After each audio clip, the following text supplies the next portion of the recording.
Hey there, welcome back. So in the last video, I showed you sort of the manual process for doing retopology.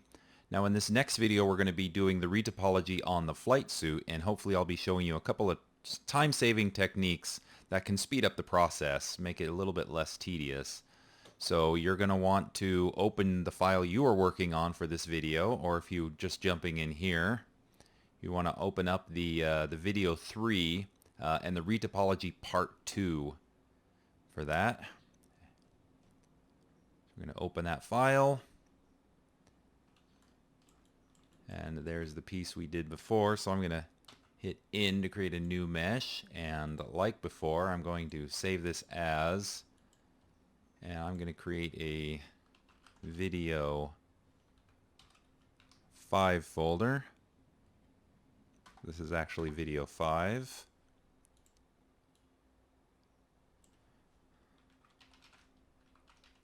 And we're going to call this Flightsuit.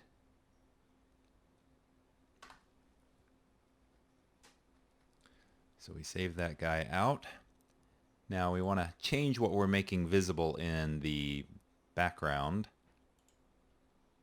So we want to go in here to the Flightsuit, which is quite a few polygons since that was a Marvelous Designer mesh.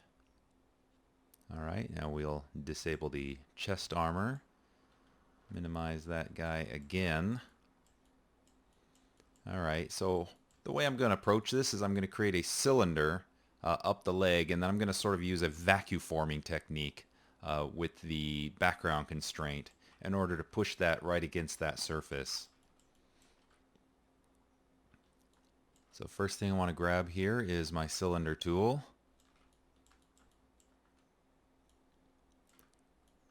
And we want to make sure that this has a size of 8 and that your segments is set to 1. And I'm not going to be too concerned with the size because we're going to move these just using the move tool. And then R to scale up. And then if I set that to my action center, Alt X for my local, it'll be a little bit easier to transform and move that guy. But I want to get this positioned around his upper thigh here.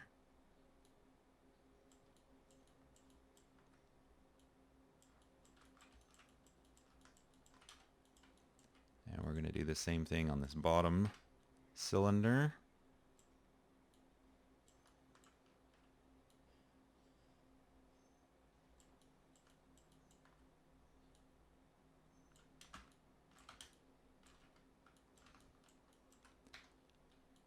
Rotate that a little that way from the front, and I'm using the control spacebar to get this little pie menu pop up, and that allows me to change my view. In case I didn't mention that before, I have a tendency to just use that a whole bunch without even thinking about it.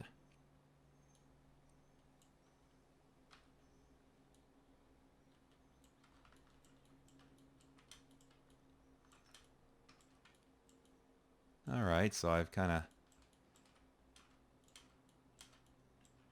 got that there. So now once I have the top and the bottom, I'm going to go in and I'm just going to select 2 polygons, and we're going to loop slice this around. So that's the Alt C loop slice here, and if we click in the viewport, it'll activate that, and you can see we're just going to get 1 slice. And what I want to do is increase that so that each one of these polygons kind of becomes its own little square.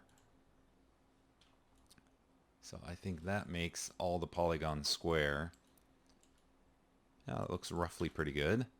And just like what I was doing before in the other scene file, is I am working at half my intended final resolution. And before I do the vacuum form thing, I want to make sure that all of these surfaces, or all of these polygons, are beyond the surface of that model.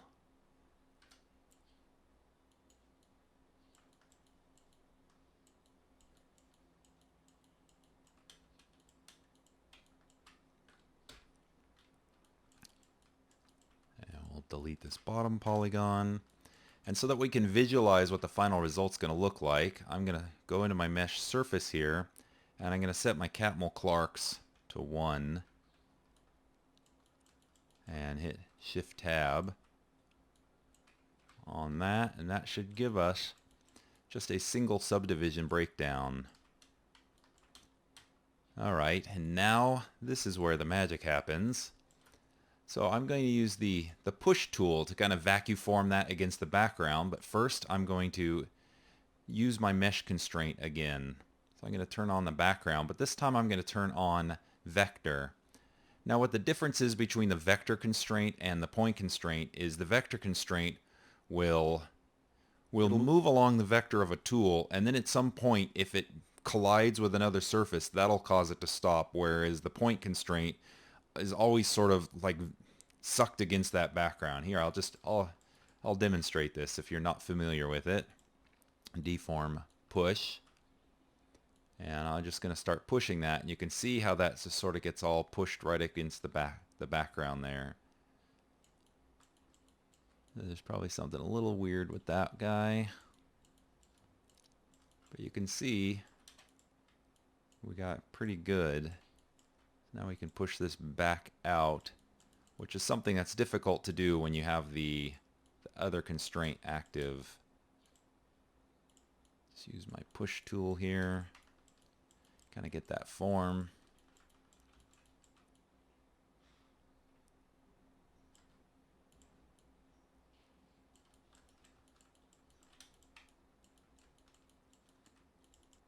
So here, looking at this, I think we got a good form on this, but the polyflow on some of the sections of this isn't really optimal for this particular model. I really wanted this flow to kind of come up behind the knee, so he's going to deform better there.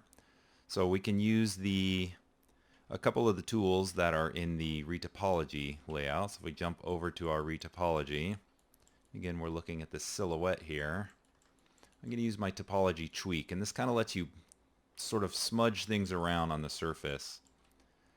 So I have made sure that my geometry constraint is set to point and that the offset is 10, so we match what we did with the smoothing earlier. So by default, the Topology Tweak is going to have a different sort of fall off there on that. So right mouse click sets your size, and then you can sort of see how those move around with that guy.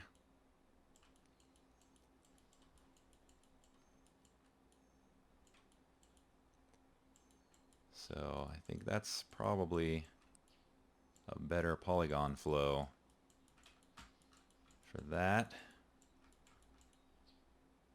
And this isn't going to be the final conforming, but we're going to tweak that because, as before, I've already mentioned, I'll be working at half res because it's just easier to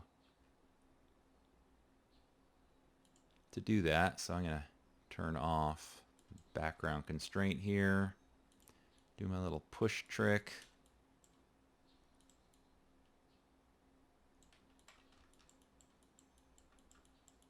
Alright, and we want to resolve this knee a little bit better. So set my action center to local, scale that up a bit, and then we're going to shift bevel. That's going to come in some. That'll give us some extra geometry for that deformation when the knee bends, when this guy has to do some moving for the final animation. Which I'm sorry to report I won't be covering in this video. But just when you're modeling these things, these are the sorts of things you need to keep in mind. Alright, so I think that's a pretty good shape for that leg. So we can take this guy, and then we're going to mirror him over. Turn off the subdivisions here for a second, just see what he's going to look like. Alright, so we're going to set Alt-W is our origin, action center, and then Shift-V, click anywhere. And then now we have duplicated to the other side. So now we're going to start working up the hips. So I think I'm going to do that by grabbing these two edges here and just do an edge bridge on that. And we want to make sure we have two segments so that we have that center point down there. Do the same thing on the back. bridge side. And then I think we can go in here to the crotch area and bridge those guys together. So now it's just taking these guys up, and then now I'm going to Z extend these, and if I set that to Alt X, get my action center, I can scale that down so it's flat. Look at that from the side, because I want this particular one to contour around that belt.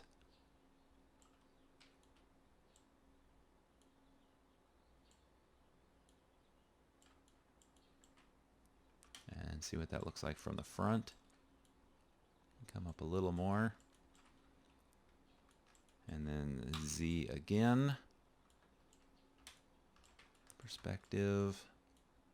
Get the top of that belt. Shift to reset. You can rotate that back a little bit.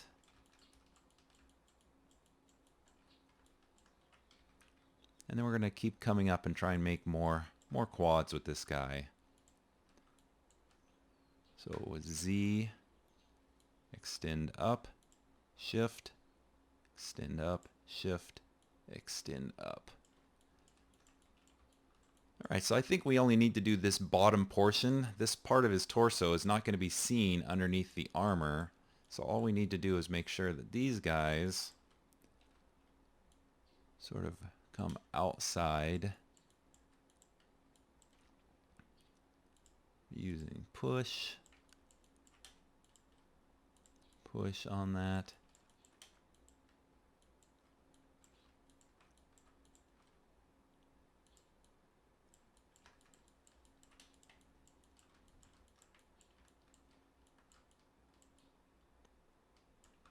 And definitely here.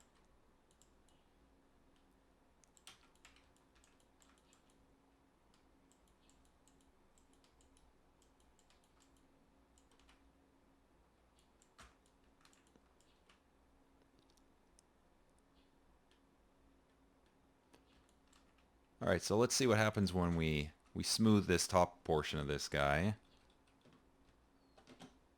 So we're going to go back here to our mesh constraint again, turn on the background. I want to set that to point. And we'll have that 10mm offset just like we did before. See if that works. We can adjust it obviously. Deform, smooth. I'm going to set those iterations to 1. You can see that kind of gets stuck, vacuum formed down to that surface.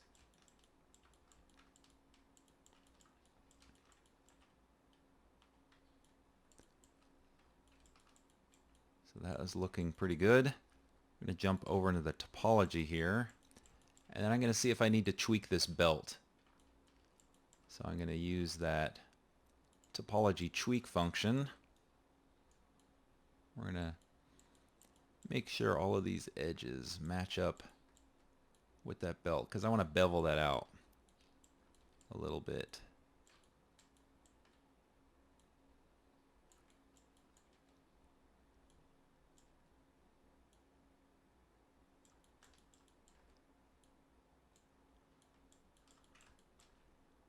So that way we get that silhouette later on that I'm always harping on.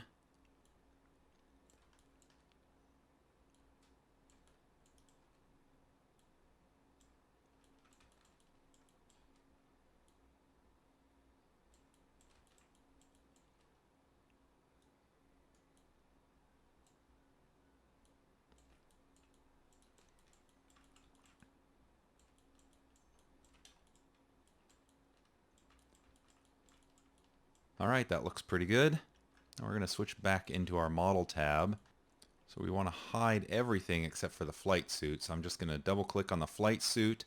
That'll select all, and then we'll shift H to hide the unselected there. Alright, now we can turn back on that other mesh.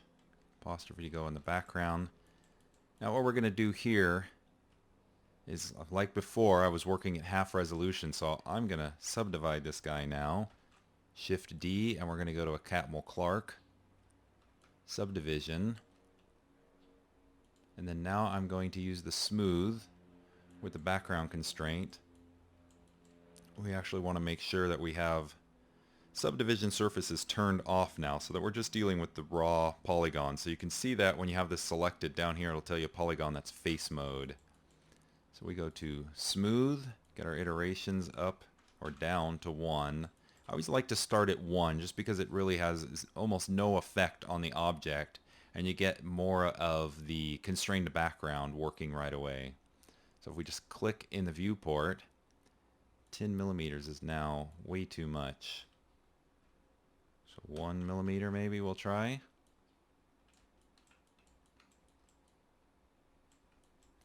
And then you can sort of increase the smoothing to see how it kind of slides that around on the surface. Gets you a nice looking object. So now we can hide that background. Alright, so now the bottom body of our flight suit is done. And we have quite a few more polygons than what we started with. But we got them to grab that shape very easily. So just starting with a couple of cylinders, and then we bridged a few of those things together, and then mostly using the background constraint and the smooth tool, we're able to get that very easily. So next I'm going to show you how we can quickly do the arms.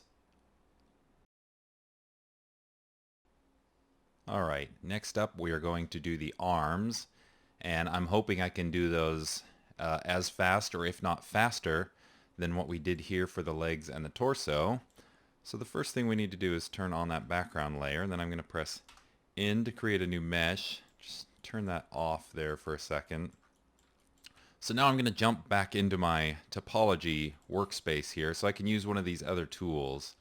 And this tool that I'm going to use here is called the contour tool. And what this does is it creates a curved contour based on a screen projection of you dragging a line over the viewport or over your background object. So if I click and drag, I'm trying to keep this over the sort of the simpler part of that background and release that.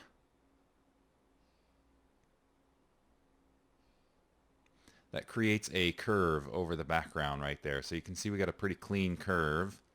So I like that. And you want to make sure that when you're over sort of a complex background like this, that you keep making sure that that curve is fairly clean. So now I'm going to hold down the shift key. Now I can drag out another shape here. That one looks good.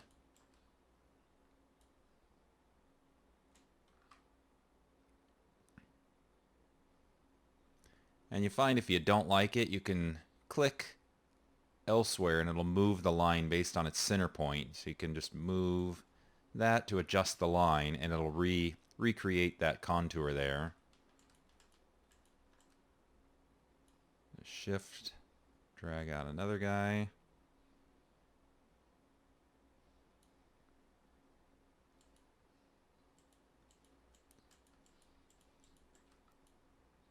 Shift.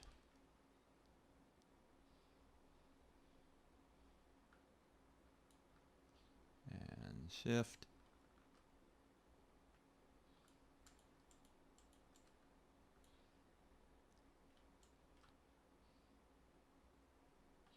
And one right there.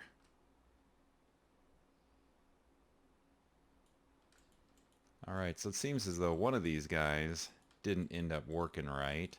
So I'm going to have to Q to drop the tool. And then select that one bum curve. Delete. Well, actually, let me align this right there. Now, delete. Contour. And then we'll draw right back through there.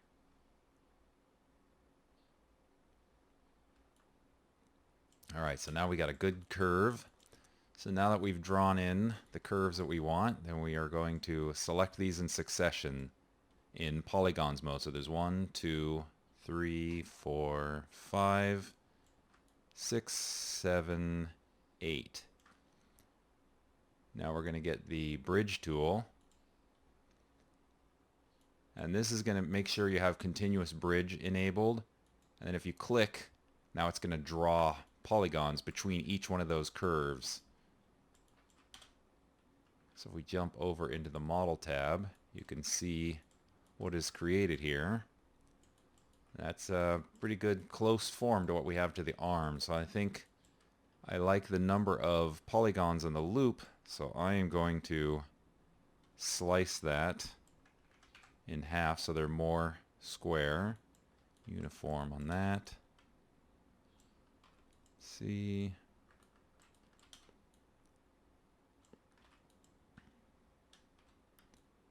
So I'm just going through and loop slicing up all of these.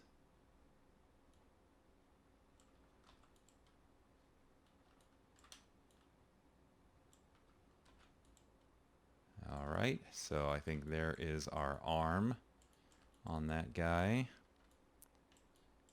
And I'm going to enable the background again, and then we're going to do the smooth as we've done.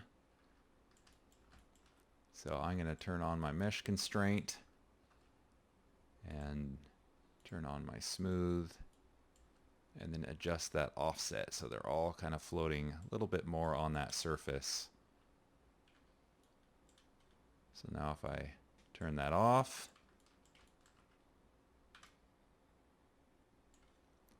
now I can use the push to adjust any of these vertices.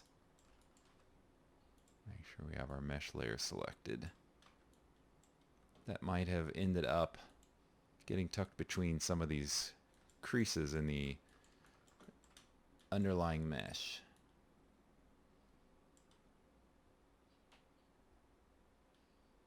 Polygon mode.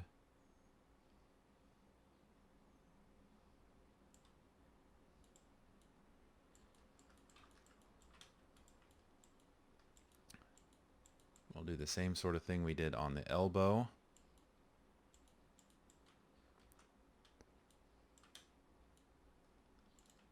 Create some additional back geometry back there for deformations.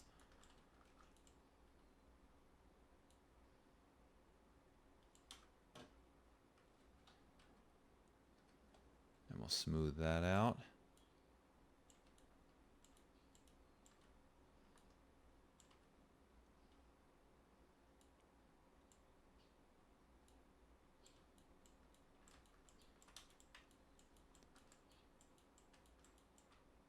Now we'll come out here a little bit on this arm. Z, pull that out a little. And I think we're okay at the top. Let's check that out. Now we'll need to adjust that in a little bit. Well, now that we got that on, off, none, push,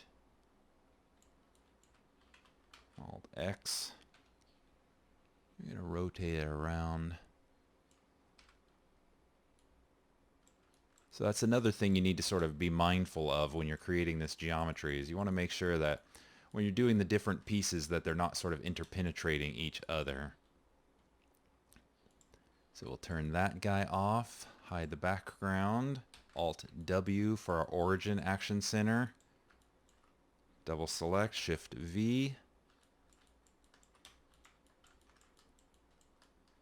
and going to Control X, Control V. Now we're going to call this low res Flightsuit.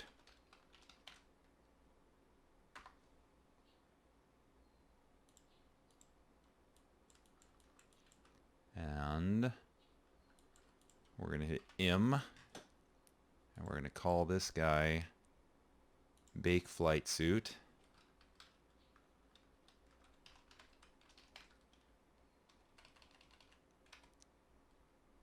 Bake Flightsuit. All right, and that one's done. So considerably less time than what it took to do the body armor. But this geometry was better suited to this type of workflow. In the next video, I'm going to be showing you one final technique for retopology, and we'll be completing up the retopology portion, and then we'll be moving on to some of the more exciting baking stuff after that.